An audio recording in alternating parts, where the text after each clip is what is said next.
Hello नमस्कार जय हिंद दोस्तों। यूपी टीजीटी और पीजीटी के लिए दोस्तों पॉलिटिकल साइंस के इस प्रैक्टिस सेट में कुल 62 क्वेश्चन शामिल हैं और इसके सारे क्वेश्चन एक से बढ़कर एक हैं। अगर आप इस वीडियो को शुरू से लेकर अंत तक देखेंगे तो यह वीडियो आपके तैयारी में और आपके सफलता में सहायक सिद्ध होगी। इस प्रैक्टिस सेट में हूबहू वैसे ही क्वेश्चन हैं जिस तरह के क्वेश्चन यूपी टीजीटी और पीजीटी की परीक्षाओं में पूछे जाते हैं। तो देर न करते हुए चलिए वीडियो को शुरू करते हैं और सॉल्व करते हैं इसके सवालों को। इस प्रैक्टिस सेट का पहला क्वेश्चन है दोस्तों कि निम्नलिखित में से कौन सा युग्म सही सुमेलित नहीं है। ऑप्शन में दिया है पहला हाब्स पैट्रियार्का, मार्क्स कम्युनिस्ट मैनिफेस्टो, अरस्तु पॉलिटिक्स और रूसो है सोशल कॉन्ट्रैक्ट। तो बताना है कि इनमें से कौन सा युग्म सही तरह से सुमेलित नहीं है। तो इसका सही उत्तर क्या होगा? इसका सही उत्तर होगा दोस्तों ऑप्शन नंबर पहला हाब्स पैट्रियार्का। हाब्स की पुस्तक पैट्रियार्का नहीं है। हाब्स की पुस्तक का नाम है लेवियाथन और पैट्रियार्का किसकी पुस्तक है? यह पुस्तक है दोस्तों रॉबर्ट फिल्मर का। किताबों से संबंधित एक या दो सवाल जरूर पूछे जाते हैं, इसलिए किताबों को आप विशेष रूप से याद कर लेंगे। बढ़ते हैं अगले क्वेश्चन पर। फिर अगला क्वेश्चन है दोस्तों किसे संप्रभुता के उच्च धर्माध्यक्ष के रूप में जाना जाता है। ऑप्शन में दिया है जेएस मिल, ग्रेसियस, रूसो और बोदा। तो इसका सही उत्तर क्या है? संप्रभुता के उच्च धर्माध्यक्ष के रूप में किसको जाना जाता है? यह जाना जाता है दोस्तों रूसो को। ऑप्शन नंबर सी वाला इसका सही उत्तर है रूसो। लोकप्रिय संप्रभुता की संकल्पना रूसो के राजनीतिक दर्शन का मूल आधार है। रूसो का मानना है कि सामाजिक अनुबंध से जिस राज्य की उद्भावना होती है सर्वोच्च सत्ता उसी में निहित होती है। संप्रभुता की सही अभिव्यक्ति सामान्य इच्छा में देखने को मिलती है, इसीलिए रूसो को संप्रभुता के उच्च धर्माध्यक्ष के रूप में जाना जाता है। तो आप इसको याद रखेंगे। बढ़ते हैं अगले क्वेश्चन पर। फिर अगला क्वेश्चन है दोस्तों सुख दुख समाकलन के विचार का प्रतिपादन किसने किया था। ऑप्शन में दिया है मैकियावेली, हाब्स, बेंथम और मार्क्स। तो इसका सही उत्तर क्या है? इसका सही उत्तर है दोस्तों option number C Bentham. Bentham दोस्तों एक उपयोगितावादी विचारक था, यह तो आप जानते ही हैं। उसने सुख और दुख मापने के लिए एक यंत्र बनाया था जिसका नाम था हेडोनिस्टिक कैलकुलस। तो सुख और दुख समाकलन का विचार का प्रतिपादन किया था बेंथम ने। फिर अगला क्वेश्चन है मानवीय कार्यों को आत्म संबंधी और अन्य संबंधी के रूप में किसने वर्गीकृत किया था। ऑप्शन में दिया है बेंथम, ह्यूम, जेम्स मिल और जीएस मिल। तो इसका सही उत्तर क्या होगा? इसका सही उत्तर है दोस्तों ऑप्शन नंबर डी जेएस मिल। जॉन स्टुअर्ट मिल ने दोस्तों मानवीय कार्यों को आत्म संबंधी और पर संबंधी, अन्य मतलब पर संबंधी में विभाजित किया था। आत्म संबंधी कार्यों के बारे में मिल ने कहा है कि व्यक्ति स्वयं पर और अपने मस्तिष्क पर संप्रभु है, इसलिए उस पर कोई प्रतिबंध इस तरह का नहीं लगाना चाहिए। और अन्य संबंधी मामले में उसने कहा है कि यदि व्यक्ति कोई ऐसा काम करता है जिससे कि दूसरे को हानि पहुंचती है या दूसरे की स्वतंत्रता बाधित होती है, उस दशा में राज्य उस पर प्रतिबंध लगा सकता है। तो ऑप्शन नंबर डी इसका सही है। जेएस मिल ने आत्म संबंधी और पर संबंधी कार्यों का वर्गीकरण किया था। फिर अगला क्वेश्चन है दोस्तों फांसीवाद ने राज्य को क्या माना है। ऑप्शन में दिया है पहला एक आवश्यक बुराई, दूसरा है वर्ग विरोध की असमयाध्यता का परिणाम और अभिव्यक्ति, तीसरा है व्यक्तियों पर एक निरंकुश शक्ति और चौथा है परिवार और गांव का एक ऐसा संगठन जिसका उद्देश्यपूर्ण और आत्मनिर्भर होना है। तो इसका सही उत्तर क्या होना चाहिए? फांसीवाद ने राज्य को क्या माना है? फांसीवाद ने राज्य को माना है दोस्तों वर्ग विरोध की असमयाध्यता का परिणाम और अभिव्यक्ति। ऑप्शन नंबर बी इसका सही उत्तर है। फांसीवाद का नारा है एक राष्ट्र, एक दल और एक नेता। फांसीवाद का जन्म इटली में मुसोलिनी के द्वारा किया गया था। फांसीवाद के अनुसार दोस्तों राष्ट्र राज्य को आराध्य देव के रूप में प्रतिष्ठित किया गया है और व्यक्ति को उसके चरणों में अर्पित कर दिया गया है। फांसीवाद के अनुसार राज्य वर्ग विरोध का असमयाध्यता का परिणाम और उसकी अभिव्यक्ति है। तो आप इसको याद रखेंगे। फिर अगला क्वेश्चन है, फांसीवाद अधिक महत्व प्रदान करता है इनमें से किसको? ऑप्शन में दिया है दल को, सेना को, राष्ट्र को या नेता को। तो इसका सही उत्तर क्या होना चाहिए? फांसीवाद अधिक महत्व प्रदान करता है किसको? राष्ट्र को। ऑप्शन नंबर सी इसका सही है, राष्ट्र को या राज्य को। फांसीवाद दोस्तों राष्ट्र राज्य को आराध्य देव के रूप में प्रतिष्ठित करता है और व्यक्ति का सर्वस्व राज्य के चरणों में अर्पित कर देता है। मुसोलिनी ने कहा है कि प्रत्येक चीज़ राज्य के लिए है, राज्य के विरुद्ध कोई भी चीज़ नहीं है और राज्य के बाहर भी कोई चीज़ नहीं है। तो ऑप्शन नंबर सी इसका सही है, फांसीवाद राष्ट्र यानी कि राज्य को अधिक महत्व देता है और व्यक्ति को नहीं।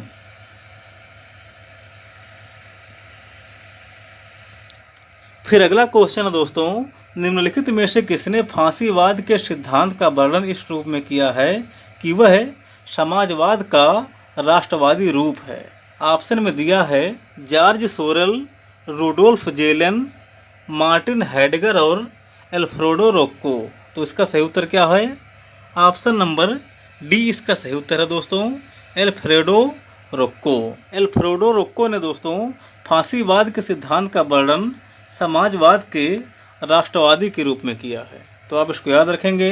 फिर अगला क्वेश्चन है, किसने उदारवादी लोकतंत्र का अधिकारात्मक व्यक्तिवाद के आधार पर परीक्षण किया है?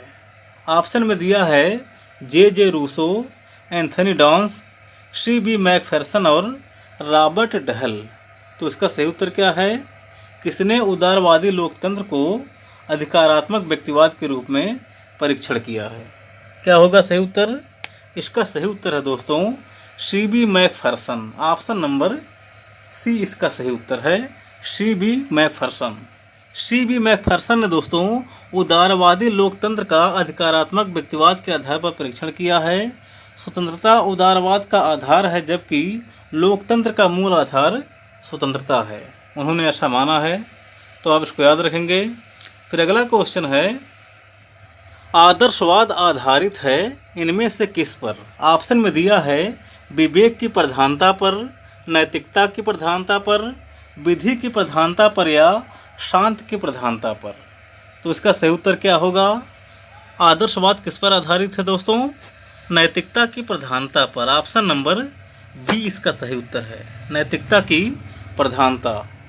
आदर्शवादी विचारकों का कहना है दोस्तों कि आदर्शवाद नैतिकता की प्रधानता पर आधारित है, इसलिए राज्य को नैतिक सिद्धांतों पर चलना चाहिए। तो ऑप्शन नंबर बी इसका सही है, आप इसको याद रखेंगे।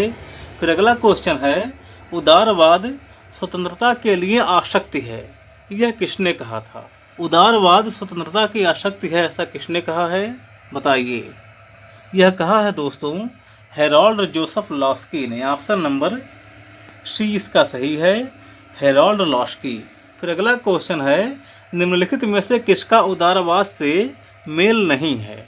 ऑप्शन में दिया है बुर्जुआ राज्य, प्रतिनिधि सरकार, लोक कल्याणकारी राज्य और सीमित सरकार। तो बताना है कि इनमें से किसका मेल उदारवाद से नहीं है। तो किसका नहीं है? बुर्जुआ राज्य का। ऑप्शन नंबर पहला इसका सही है, बुर्जुआ राज्य। प्रतिनिधि सरकार, लोक कल्याणकारी राज्य और सीमित सरकार, ये सब उदारवाद के लक्षण हैं, लेकिन मार्क्सवादी विचारक उदारवादी राज्य को बुर्जुआ राज्य मानते हैं। तो बुर्जुआ राज्य मार्क्सवाद से संबंधित है, बाकी तीनों उदारवाद से मेल खाते हैं, केवल बुर्जुआ राज्य नहीं। तो आप इसको याद रखेंगे। फिर अगला क्वेश्चन है, मैक्स वेबर, दुर्खीम और पेरेटो को राजनीतिक शास्त्र के किस उपागम से जोड़ा जाता है? ऑप्शन में दिया है दार्शनिक, आर्थिक, आध्यात्मिक और समाजशास्त्री। तो इसका सही उत्तर क्या होगा?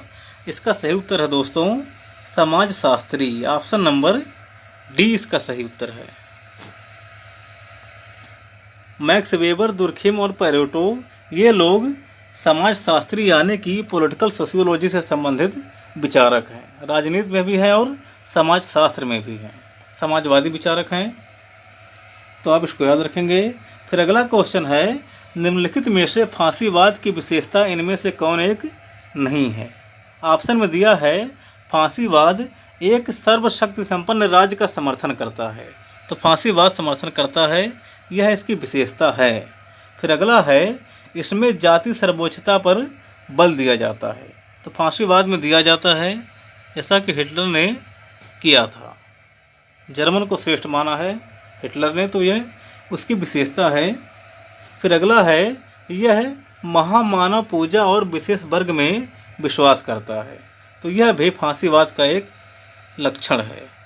फिर अगला है, यह अंतर्राष्ट्रीय कानूनों में पूरी निष्ठा रखता है। तो यह फांसीवाद के संबंध में गलत है। फांसीवाद अंतर्राष्ट्रीय कानूनों में पूरी निष्ठा नहीं रखता है, यह राष्ट्रीय कानूनों में ही निष्ठा रखता है और राज्य को सर्वोपरि मानता है। तो ऑप्शन नंबर डी इसका सही उत्तर होगा। आप इसे याद रखेंगे। बढ़ते हैं आगे। फिर अगला क्वेश्चन है दोस्तों, निम्नलिखित में से कौन आधुनिक व्यक्तिवाद का प्रणेता माना जाता है? ऑप्शन में दिया है ग्राहम वालास, लास्की, लीकाक और हाब्स। तो इसका सही उत्तर क्या होगा? इसका सही उत्तर है दोस्तों ऑप्शन नंबर पहला, ग्राहम वालास। ग्राहम वालास, नॉर्मन बेलाक, ये सब लोग आधुनिक व्यक्तिवाद के प्रमुख समर्थक हैं। आधुनिक व्यक्तिवाद परंपरागत व्यक्तिवाद की अपेक्षा समुदायों और संस्थाओं को अधिक महत्व देता है और राज्य को अन्य संस्थाओं की भांति एक संस्था मानता है। यह बहुलवाद की तरह है। फिर अगला क्वेश्चन है, वर्ष 1688 की गौरवपूर्ण क्रांति। वर्ष 1688 की गौरवपूर्ण क्रांति किस देश में हुई थी? ऑप्शन में दिया फ्रांस, इंग्लैंड, जर्मनी और अमेरिका। तो इसका सही उत्तर क्या है? इसका सही उत्तर है दोस्तों इंग्लैंड। Option number B. गौरवपूर्ण क्रांति दोस्तों इंग्लैंड में 1688 में हुई थी। यह क्रांति तत्कालीन निरंकुश राजा जेम्स द्वितीय को सत्ता से हटाने के लिए हुई थी। उनको सत्ता से हटाया गया और इंग्लैंड में संवैधानिक राजतंत्र को स्थापित किया गया। तो ऑप्शन नंबर बी इसका सही है, आप इसे याद रखेंगे। फिर अगला क्वेश्चन है, क्वेश्चन नंबर 16 है, संसदीय शासन प्रणाली में मंत्रिपरिषद के सदस्य सामूहिक रूप से किसके प्रति उत्तरदायी होते हैं? तो सामूहिक रूप से लोकसभा के प्रति होते हैं और व्यक्तिगत रूप से राष्ट्रपति के प्रति होते हैं। आप ये बात याद रखेंगे। ऑप्शन नंबर सी इसका सही है, संसद के लोकप्रिय सदन यानी कि लोकसभा के प्रति। मंत्रिपरिषद दोस्तों सामूहिक रूप से लोकसभा के प्रति और व्यक्तिगत रूप से राष्ट्रपति के प्रति। फिर अगला क्वेश्चन है, जाति आधारित आरक्षणों को इनमें से क्या माना जाता है? ऑप्शन में दिया है सकारात्मक भेदभाव, राज्य हस्तक्षेप, स्वीकार्य कार्यवाही और समाज समकरण। तो इसका सही उत्तर क्या है? जाति आधारित आरक्षणों को सकारात्मक भेदभाव के रूप में माना जाता है। ऑप्शन नंबर पहला इसका सही है। उम्मीद है कि समझ में आ रहा होगा। बढ़ते हैं आगे। फिर अगला क्वेश्चन है, भारत में पुर्तगाल का कब्जा अंतिम रूप से किस वर्ष में समाप्त किया गया? ऑप्शन में वर्ष का नाम दिया है, वर्ष 1950, 1963, 1947 या 1961 है। तो इसका सही उत्तर क्या है? ऑप्शन नंबर डी इसका सही उत्तर है दोस्तों 1961।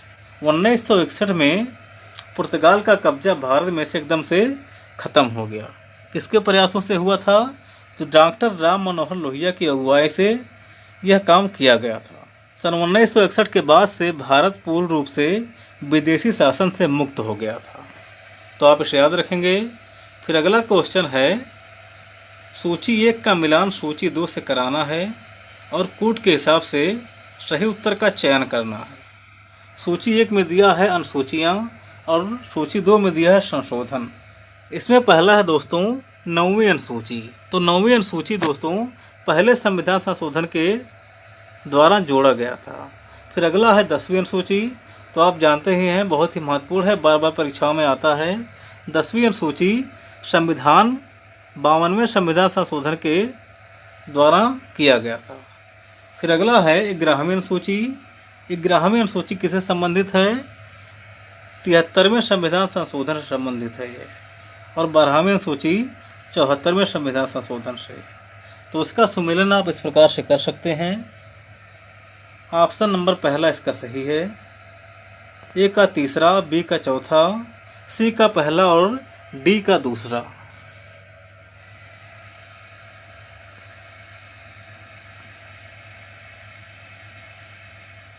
फिर अगला क्वेश्चन है दोस्तों, निम्नलिखित में से भारतीय स्वतंत्रताओं का अधिकार पत्र किसे कहा जाता है? ऑप्शन में दिया है regulating act 1773, Pitt's India act 1784, charter act 1813 या महारानी का घोषणा पत्र 1858। तो इसका सही उत्तर क्या होगा? भारतीय स्वतंत्रताओं का अधिकार पत्र किसे कहा गया है? महारानी की घोषणा को कहा गया है, जो 1858 में हुआ था। ऑप्शन नंबर डी इसका सही है।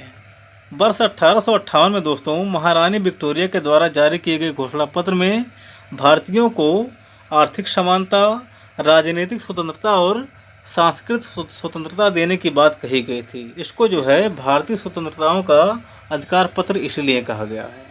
तो आप इसे याद रखेंगे। फिर अगला क्वेश्चन है, भारत में कोई मंत्री जो मंत्रिपरिषद से त्यागपत्र देना चाहता है, वह अपना त्यागपत्र किसको संबोधित करेगा? ऑप्शन में दिया है प्रधानमंत्री को, राष्ट्रपति को, लोकसभा के अध्यक्ष को या दल के अध्यक्ष को। तो इसका सही उत्तर क्या होगा? कोई मंत्रिपरिषद अपना त्यागपत्र किसको देगा? लोकसभा के अध्यक्ष को देगा। ऑप्शन नंबर सी इसका सही है, लोकसभा के अध्यक्ष को। फिर अगला क्वेश्चन है दोस्तों, भारत में कोई मंत्री जो मंत्रिपरिषद से त्यागपत्र देना चाहता है, वह अपना त्यागपत्र किसे संबोधित करेगा? ऑप्शन में दिया है प्रधानमंत्री को, राष्ट्रपति को, लोकसभा के अध्यक्ष को या दल के अध्यक्ष को। तो इसका सही उत्तर क्या होगा? कोई मंत्रिपरिषद का से अगर त्यागपत्र देना चाहता है तो अपना त्यागपत्र किसको संबोधित करेगा? राष्ट्रपति को संबोधित करेगा दोस्तों। ऑप्शन नंबर बी इसका सही है। यदि कोई मंत्री मंत्रिपरिषद से त्यागपत्र देता है तो अपना त्यागपत्र राष्ट्रपति को संबोधित करता है और राष्ट्रपति प्रधानमंत्री की सलाह पर उसे स्वीकृत करता है। तो आप इसको याद रखेंगे, राष्ट्रपति इसका सही उत्तर है। फिर अगला क्वेश्चन है क्वेश्चन नंबर 22, निम्नलिखित में से कौन लोकतंत्र का आवश्यक अभिलक्षण नहीं है? ऑप्शन में दिया है पहला, न्यायपालिका जवाबदेह होती है विधायिका के प्रति। दूसरा है न्यायपालिका स्वतंत्र होती है। तीसरा है प्रेस स्वतंत्र होता है। और चौथा है सार्वजनिक राय प्रकट करने की स्वतंत्रता होती है। तो इसका सही उत्तर क्या होगा? लोकतंत्र का आवश्यक अभिलक्षण क्या है? क्या इनमें से नहीं है? पहला नहीं है दोस्तों। इसमें लिखा है कि न्यायपालिका जवाबदेह होती है विधायिका के प्रति। यह लोकतंत्र का आवश्यक अभिलक्षण नहीं है। क्यों नहीं है? क्योंकि न्यायपालिका, विधायिका और कार्यपालिका ये तीनों अलग अलग अपने रूप में स्वतंत्र हैं या किसी के प्रति जवाबदेही नहीं है। न्यायपालिका की स्वतंत्रता, प्रेस की स्वतंत्रता और सार्वजनिक राय प्रकट करने की स्वतंत्रता, ये सब लोकतंत्र के आवश्यक अभिलक्षण है, केवल पहला नहीं है। फिर अगला क्वेश्चन है, जनवादी लोकतंत्र की अवधारणा किससे संबंधित है? ऑप्शन में दिया है पहला, लोकतंत्र की मार्क्सवादी अवधारणा से। दूसरा है लोकतंत्र के विशिष्ट वर्गीय सिद्धांत से। तीसरा है लोकतंत्र के बहुलवादी सिद्धांत से। और चौथा है उपर्युक्त में से कोई नहीं। तो जनवादी लोकतंत्र किससे संबंधित है? यह संबंधित है दोस्तों लोकतंत्र की मार्क्सवादी अवधारणा से। ऑप्शन नंबर पहला इसका सही उत्तर है। जनवादी लोकतंत्र क्या है? किसान, बुर्जुआ, सर्वहारा आदि वर्गों के लोगों द्वारा राजनीतिक स्वतंत्रता और आर्थिक समानता के उद्देश्य से एक नए समाज की स्थापना, यह है जनवादी लोकतंत्र। तो आप इसको याद रखेंगे।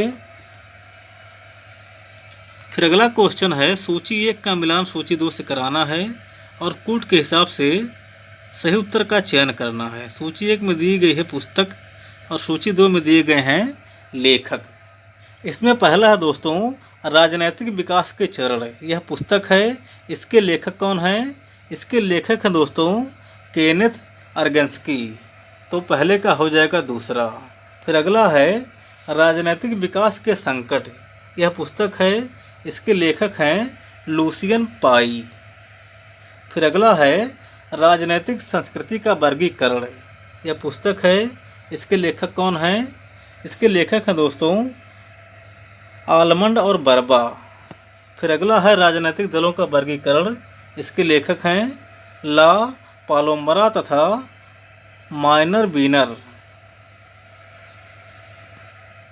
तो ऑप्शन नंबर पहला इसका सही होगा दोस्तों। ए का दूसरा, बी का पहला, सी का तीसरा और डी का चौथा।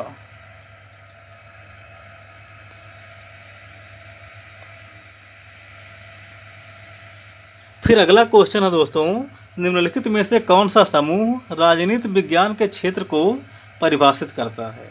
कौन करता है देखकर बताइए बाबू। देखिए, राजनीति विज्ञान के क्षेत्र के अंतर्गत कौन कौन आते हैं? राज्य, मूल्य, सरकार, निर्णय निर्माण और राजनीतिक दल। ऑप्शन नंबर डी इसका सही है दोस्तों। राज्य, मूल्य, सरकार, निर्णय निर्माण और राजनीतिक दल, ये सब राजनीति विज्ञान के क्षेत्र के अंतर्गत आते हैं। फिर अगला क्वेश्चन क्या है? प्रोपोर्शनल रिप्रेजेंटेशन नामक पुस्तक किसने लिखी है? ऑप्शन में दिया है जे.एस. मिल, हॉब्स, जे.एच. हैलेट और लुसियन पाई। तो इसका सही उत्तर क्या होगा? इसका सही उत्तर है दोस्तों जे.एच. हैलेट। प्रोपोर्शनल रिप्रेजेंटेशन पुस्तक है जे.एच. हैलेट की, आप इसको याद रखेंगे। फिर अगला क्वेश्चन है, समाज की उन्नति के लिए विज्ञान की प्रबुद्ध तानाशाही आवश्यक है। निम्नलिखित विचारकों में से यह कथन किसका है? ऑप्शन में दिया है फ्रांसिस बेकन, लॉर्ड ब्राइस, ल्यूकाच और जे.एस. मिल। तो इसका सही उत्तर क्या होगा? ऑप्शन नंबर पहला इसका सही है दोस्तों, फ्रांसिस बेकन। समाज की उन्नति के लिए विज्ञान की प्रबुद्ध तानाशाही आवश्यक है, ऐसा मानना है फ्रांसिस बेकन का। फ्रांसिस बेकन कौन थे? ये अनुदारवाद के पिता कहलाते हैं दोस्तों, तो आप इसको याद रखेंगे। फिर अगला है, किसने रूसों के सामान्य संकल्प के सिद्धांत एवं सामाजिक अनुबंध के नैतिक महत्व को अनुबंध के आध्यात्मिक सिद्धांत के रूप में विकसित किया है? ऑप्शन में दिया है ग्रीन, बोसांके, कांट और हीगल। तो इसका सही उत्तर क्या होगा? ऑप्शन नंबर सी इसका सही उत्तर है दोस्तों।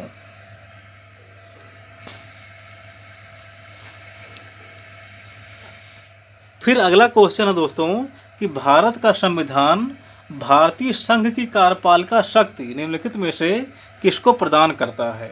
ऑप्शन में दिया है प्रधानमंत्री, राष्ट्रपति, मंत्रिपरिषद और संसद। तो इसका सही उत्तर क्या होगा? संघ की कार्यपालिका शक्ति किस में निहित है? राष्ट्रपति में निहित है। ऑप्शन नंबर बी इसका सही उत्तर है। संघ की कार्यपालिका शक्ति राष्ट्रपति में निहित है। भारत में संसदीय व्यवस्था अपनाई गई है जिसमें नाम मात्र की शक्ति राष्ट्रपति में निहित है तथा वास्तविक शक्ति किसमें निहित है? प्रधानमंत्री सहित मंत्रिमंडल में निहित है। तो ऑप्शन नंबर बी इसका सही है, आप इसको याद रखेंगे। भारत का संविधान भारतीय संघ की कार्यपालिका शक्ति को राष्ट्रपति में निहित करता है। फिर अगला क्वेश्चन है, क्वेश्चन नंबर 30, प्लेटो के परिवार तथा संपत्ति के साम्यवाद के सिद्धांत की व्युत्पत्ति मुख्यतः किसके अनुभव से हुई है? ऑप्शन में दिया है स्टेगीरा, स्पार्टा, एथेंस और वेनिस। तो इसका सही उत्तर क्या है? इनमें से बताना है। इसका सही उत्तर है दोस्तों ऑप्शन नंबर डी, केवल 2, यानी कि स्पार्टा। स्पार्टा में दोस्तों प्लेटो के गुरु सुकरात को विष का प्याला देकर मार दिया गया था, इसीलिए प्लेटो ने अनुभव किया था और बाद में उसने परिवार और संपत्ति के विषय साम्यवाद का प्रतिपादन किया था। तो ऑप्शन नंबर डी इसका सही है, आप इसको याद रखेंगे।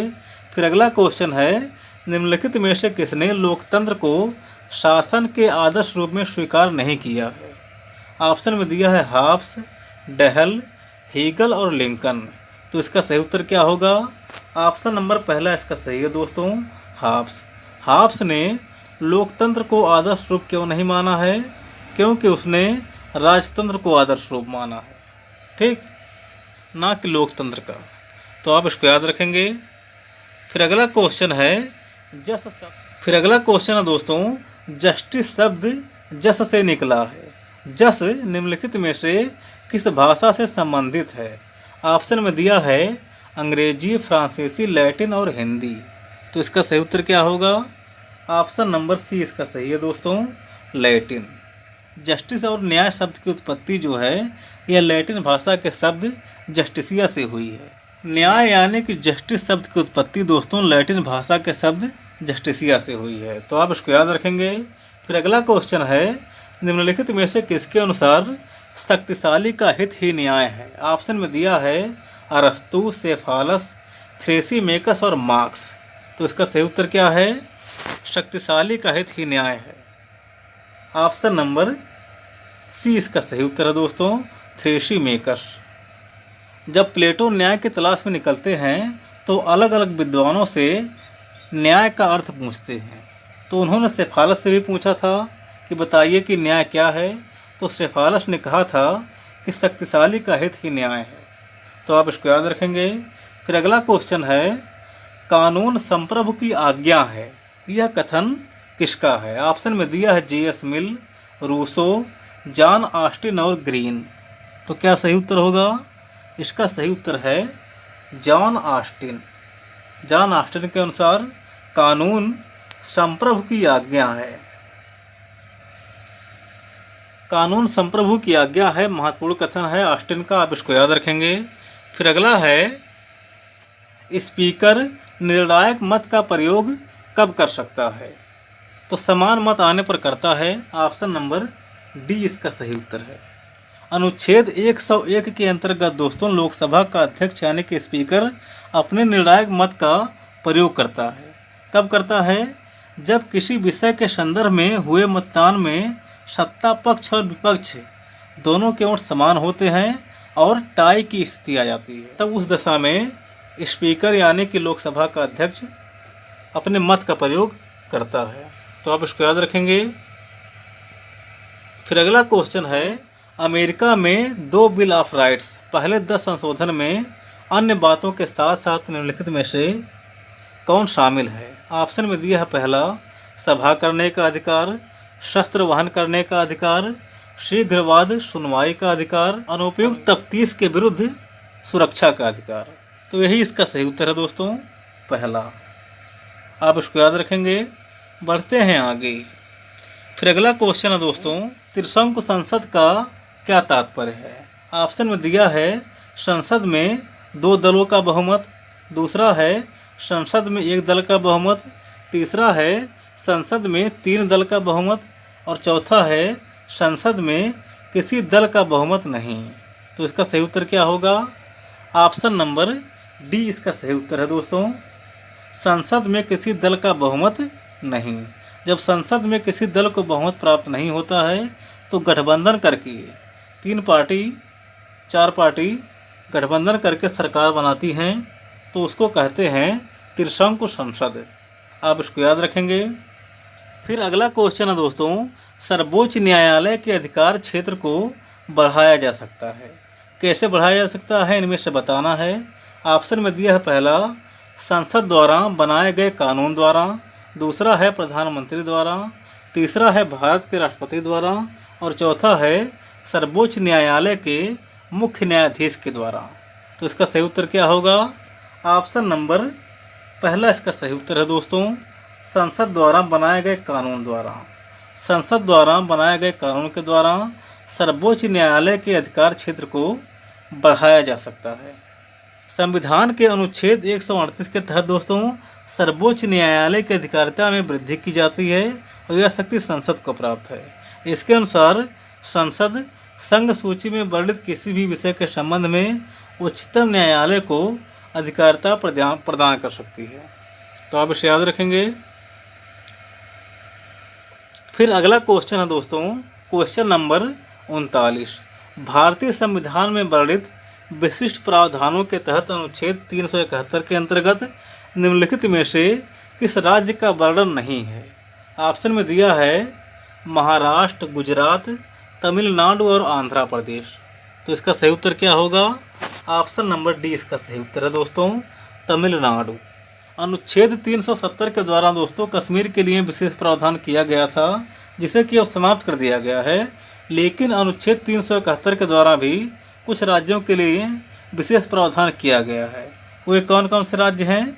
देखिए, अनुच्छेद 371 के अंतर्गत महाराष्ट्र, नागालैंड, गुजरात, असम, मणिपुर, आंध्र प्रदेश, मिजोरम, तेलंगाना, सिक्किम, अरुणाचल प्रदेश और गोवा, इतने राज्य शामिल हैं। तो आप इसको याद रखेंगे। फिर अगला क्वेश्चन है दोस्तों, निम्नलिखित कथनों पर विचार कीजिए। इसमें पहला दिया है कि संसद में बजट प्रस्तुति के उपरांत लोक लेखा समिति के द्वारा उसका परीक्षण किया जाता है।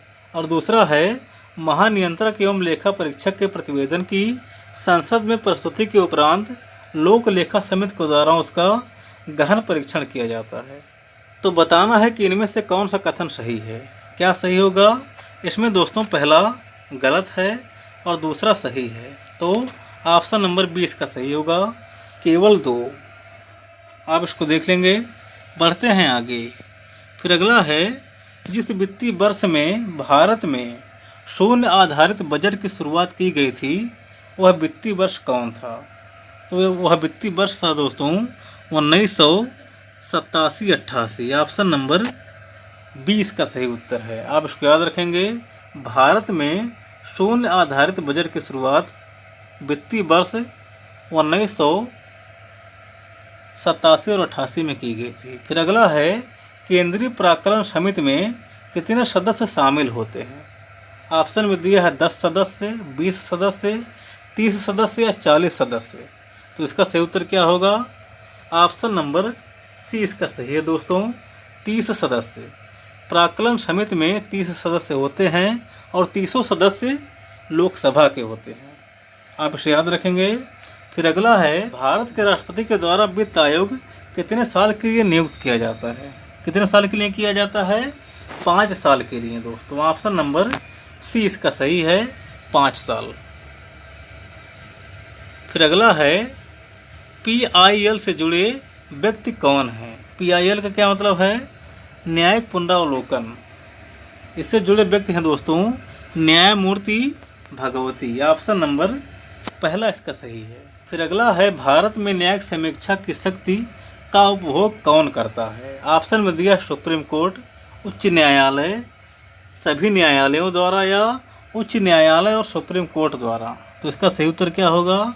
न्यायिक समीक्षा की शक्ति का उपभोग करता है उच्च न्यायालय, यानी कि हाई कोर्ट और सुप्रीम कोर्ट दोनों। ऑप्शन नंबर डी इसका सही उत्तर है। फिर अगला है दोस्तों, भारत के सर्वोच्च न्यायालय के निम्नलिखित में से कौन से कार्य हैं? इनमें से बताना है। इसमें पहला है, नागरिकों के मौलिक अधिकारों की रक्षा करना।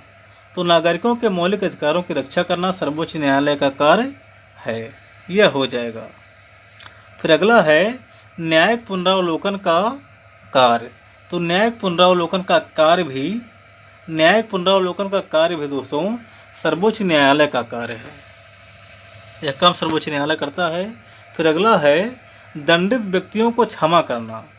तो दंडित व्यक्तियों को क्षमा कर देना यह सुप्रीम कोर्ट यानी कि सर्वोच्च न्यायालय का काम नहीं है कि नहीं? फिर अगला है, राज्यों के बीच तथा राज्यों और केंद्र के बीच उत्पन्न विवादों का निर्णय करना। तो यह भी सर्वोच्च न्यायालय का कार्य है। बताना है कि इनमें से कौन कौन से कार्य सर्वोच्च न्यायालय के हैं।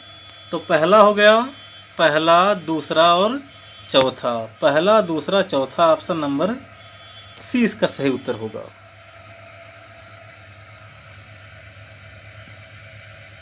फिर अगला क्वेश्चन है दोस्तों, भारतीय संविधान के अधीन राष्ट्रपति की आपातकालीन शक्तियों को गृहीत किया गया है कहाँ से? ऑप्शन में दिया है स्पेन के संविधान से, आयरलैंड के संविधान से, फ्रांस के संविधान से या जर्मनी के वाइमर संविधान से। तो क्या उत्तर सही होगा? यह ग्रहण किया गया है दोस्तों जर्मनी के वाइमर संविधान से। ऑप्शन नंबर डी इसका सही है। फिर अगला है, संविधान की कौन सी धारा में अनुसूचित जाति और अनुसूचित जनजाति के लिए सीटों के आरक्षण का प्रावधान है? ऑप्शन में दिया है धारा 243A, धारा 243B, धारा 243C और धारा 243D। 243 का मतलब ग्राम पंचायत से संबंधित है। तो क्या सही होगा? ऑप्शन नंबर डी इसका सही उत्तर है दोस्तों। धारा 243D, अनुच्छेद 243D में अनुसूचित जाति और अनुसूचित जनजाति के लिए सीटों का आरक्षण का प्रावधान किया गया है ग्राम पंचायत के चुनाव में, है कि नहीं। फिर अगला क्वेश्चन है दोस्तों, भारतीय संसद के दोनों सदनों की संयुक्त बैठक कौन बुला सकता है। तो राष्ट्रपति बुला सकते हैं, आप जानते ही हैं, बहुत ही वायरल क्वेश्चन है। संयुक्त अधिवेशन को राष्ट्रपति आहूत करते हैं और उसको लोकसभा के अध्यक्ष यानी कि स्पीकर संबोधित करते हैं। फिर अगला क्वेश्चन है, निम्नलिखित में से संविधान का कौन सा अनुच्छेद भारत के राष्ट्रपति के विरुद्ध महाभियोग की प्रक्रिया से संबंधित है। तो अनुच्छेद 61 संबंधित है। अनुच्छेद 61 के द्वारा राष्ट्रपति के विरुद्ध महाभियोग लगाया जाता है, आप इसे याद रखेंगे। फिर अगला क्वेश्चन है, भारत में निम्नलिखित में से कौन संवैधानिक निकाय है। इसमें दिया है विश्वविद्यालय अनुदान आयोग, राजभाषा आयोग, रेलवे बोर्ड और परमाणु ऊर्जा आयोग। तो क्या सही होगा। इसमें से दोस्तों विश्वविद्यालय अनुदान आयोग, रेलवे बोर्ड और परमाणु ऊर्जा आयोग ये तीनों संवैधानिक निकाय हैं, जबकि राजभाषा आयोग का गठन 7 जून 1955 में यानी कि बाद में किया गया था विधि के द्वारा। तो पहला, तीसरा और चौथा ऑप्शन नंबर डी इसका सही उत्तर है। फिर अगला क्वेश्चन है दोस्तों, क्वेश्चन नंबर 52, निम्नलिखित में से भारत का प्रथम उपराष्ट्रपति कौन था। ऑप्शन में दिया है जाकिर हुसैन, एस राधाकृष्णन, बी गिरी और गोपाल स्वरूप पाठक। तो भारत के प्रथम उपराष्ट्रपति कौन थे। एस राधाकृष्णन थे दोस्तों। ऑप्शन नंबर 20 का सही है। बहुत ही आसान क्वेश्चन है, आप लोग बचपन से इसको पढ़े होंगे, है कि नहीं। फिर अगला क्वेश्चन है, निम्नलिखित में से कौन सदन का सदस्य हुए बिना सदन के अध्यक्ष के रूप में कार्य करता है। ऑप्शन में दिया है उपराष्ट्रपति, लोकसभा अध्यक्ष, विधान परिषद का सभापति और विधानसभा का अध्यक्ष। तो इनमें से कौन ऐसा है जो सदन का सदस्य नहीं है लेकिन सदन के अध्यक्ष के रूप में काम करता है। तो यह है उपराष्ट्रपति। ऑप्शन नंबर पहला इसका सही है। फिर अगला क्वेश्चन है दोस्तों, संसद के किसी भी सदन के सदस्य की निरर्हताओं से संबंधित प्रश्न पर अंतिम निर्णय लिया जाता है किसके द्वारा। इनमें से बताना है। ऑप्शन में दिया है उच्चतम न्यायालय द्वारा, निर्वाचन आयोग द्वारा, निर्वाचन आयोग की राय प्राप्त करने के पश्चात राष्ट्रपति द्वारा या उच्चतम न्यायालय के मुख्य न्यायाधीश के द्वारा। तो क्या सही होगा। ऑप्शन नंबर सी इसका सही उत्तर है दोस्तों। निर्वाचन आयोग की राय प्राप्त करने के पश्चात राष्ट्रपति के द्वारा। निर्वाचन आयोग की राय प्राप्त करने के पश्चात राष्ट्रपति के द्वारा संसद के किसी भी सदस्य की निरर्हताओं से संबंधित निर्णय लिया जाता है। तो आप इसको याद रखेंगे। फिर अगला क्वेश्चन है दोस्तों, उच्चतम न्यायालय का प्रारंभिक क्षेत्राधिकार भारतीय संविधान के निम्नलिखित में से किस अनुच्छेद में उल्लिखित है। उच्चतम न्यायालय का प्रारंभिक क्षेत्राधिकार किस अनुच्छेद में है। अनुच्छेद 131 में है दोस्तों। ऑप्शन नंबर पहला इसका सही है। आप डायरेक्ट इसको याद रखेंगे। अनुच्छेद 131 में है उच्चतम न्यायालय का प्रारंभिक क्षेत्राधिकार। फिर अगला क्वेश्चन है, भारतीय संसद से अभिप्राय क्या है। अभिप्राय का मतलब यह है कि भारतीय संसद किससे बनता है। तो भारतीय संसद बनता है लोकसभा, राज्यसभा और राष्ट्रपति से। ऑप्शन नंबर डी इसका सही है। बहुत ही आसान क्वेश्चन था। बढ़ते हैं आगे।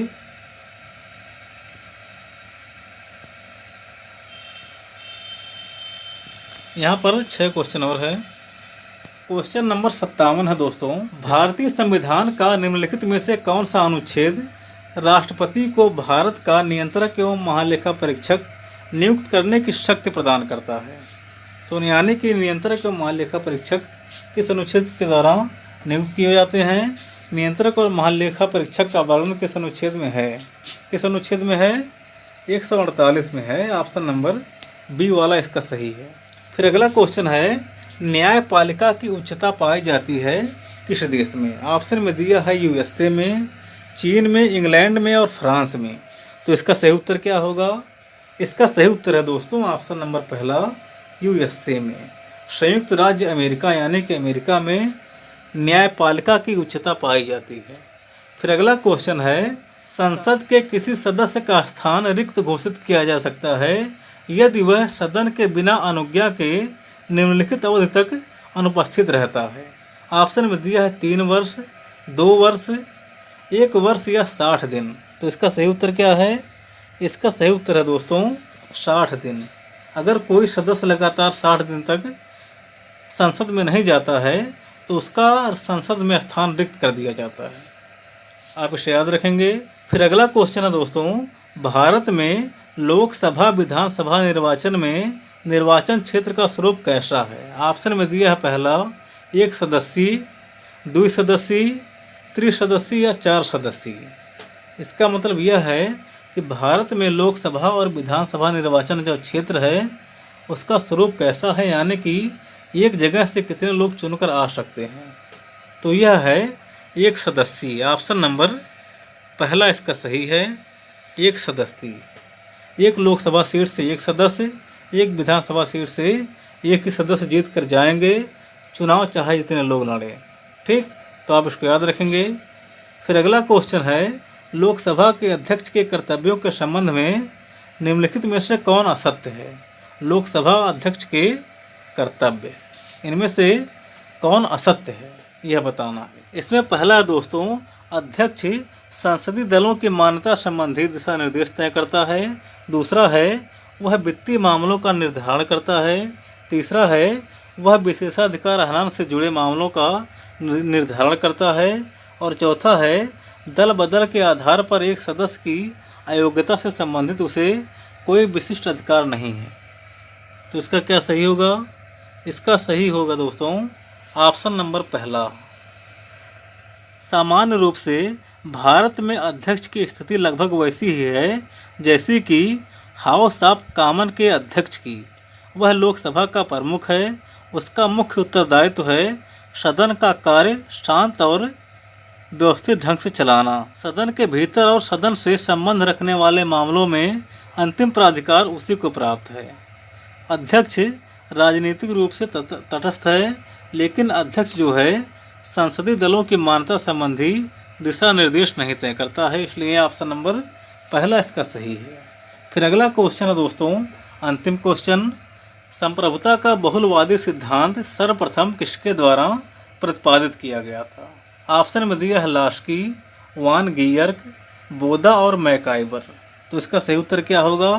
ऑप्शन नंबर बी वाला इसका सही है दोस्तों, वान गियर्क। संप्रभुता का बहुलवादी सिद्धांत दोस्तों सर्वप्रथम जर्मन लेखक वान गियर्क, ब्रिटिश लेखक मैटलैंड और फिगिस के द्वारा प्रतिपादित किया गया था। उन्होंने लोगों का ध्यान उस मध्यकालीन सामाजिक व्यवस्था की ओर आकृष्ट किया जिसमें राज्य शक्ति एक स्थान पर केंद्रित नहीं थी और जहां समाज में आर्थिक संघों का भी एक प्रमुख स्थान था। बहुलवादी विचारक दोस्तों एकलवादी संप्रभुता का विरोध करते हैं और राज्य की संप्रभुता का विरोध करते हैं। उनका मानना है कि राज्य उतना ही महत्वपूर्ण है जितना कि अन्य संगठन और राज्य को उन्होंने बराबर कर दिया है, राज्य को मुख्य नहीं माना है। तो आप इसको याद रखेंगे। इसी क्वेश्चन के साथ दोस्तों हमारी यह वीडियो यहीं पर समाप्त होती है। अब हम मिलेंगे अगली वीडियो में, तब तक के लिए जय हिंद।